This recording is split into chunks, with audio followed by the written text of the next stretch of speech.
At 94, the voice is slower now, measured, like each word has to pass through memory before it reaches the air. William Shatner sits alone under soft lights, the room quiet enough to hear the clock working.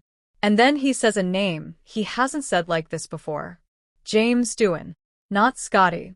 Not the miracle worker. James. And for the first time in decades, there's a pause.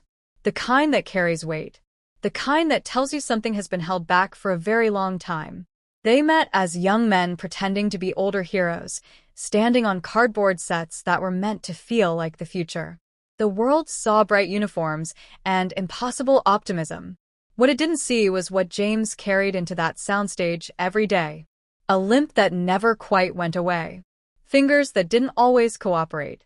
Pain that lived beneath the jokes. Shatner remembers the way James laughed louder than anyone else, like laughter could drown out memory. And for years, that's what everyone believed. That the laughter was the truth. But at 94, Shatner admits he missed something. Or maybe he saw it and didn't know what to call it.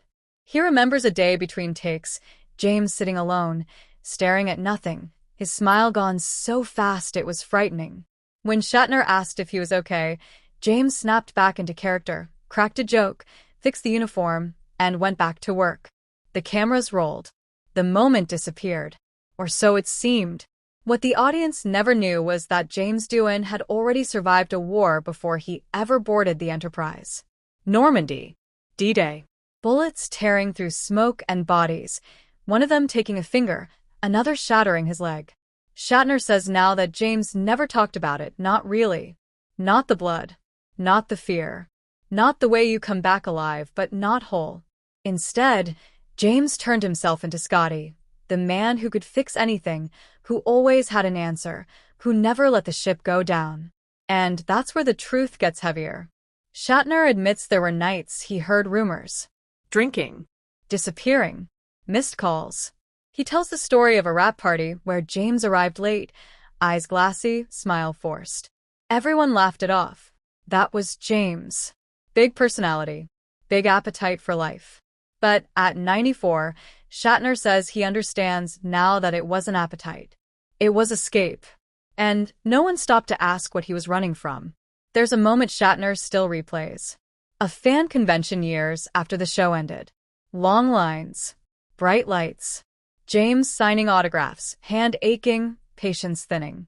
Shatner remembers watching from across the room as James leaned down to a young fan in a wheelchair. The boy couldn't speak clearly, his hands shaking. And James didn't rush him. He waited. He listened.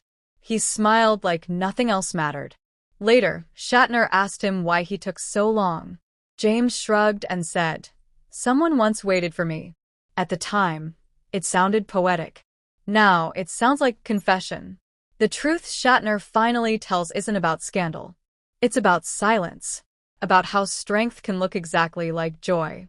About how a man celebrated for fixing fictional engines was quietly fighting battles no one applauded. James eventually got sober. He rebuilt parts of his life. But the scars never left. And Shatner admits the hardest part isn't what James went through. It's what he and others didn't do. The questions they didn't ask. The moments they let pass because the show had to go on. At 94, Shatner's voice tightens when he talks about the last time they spoke. Short call. Friendly words. No big revelations. Just two old men orbiting shared history. Days later, James was gone. And the truth arrived late, like it often does, when there's no one left to hear it. Shatner says he tells this now because time strips away excuses. Because legacy isn't just about what we create, but what we notice. He wonders how many James Doohans we walk past every day. Laughing. Performing. Fixing things for everyone else while quietly breaking themselves. He wonders how many truths stay buried because they don't fit the story we prefer. The clock keeps ticking in the quiet room. Shatner looks down, then back up. He says James Doohan wasn't just a hero on screen. He was a man who survived the unimaginable and still chose kindness. And maybe the real tragedy isn't that the truth took so long to be told. Maybe it's that we're still not sure we're listening when it matters most. So the question lingers, long after the lights fade. When someone smiles and says they're fine, do we believe the performance, or do we dare to look deeper? And if the truth finally comes out at 94, what truths are we waiting too long to hear right now?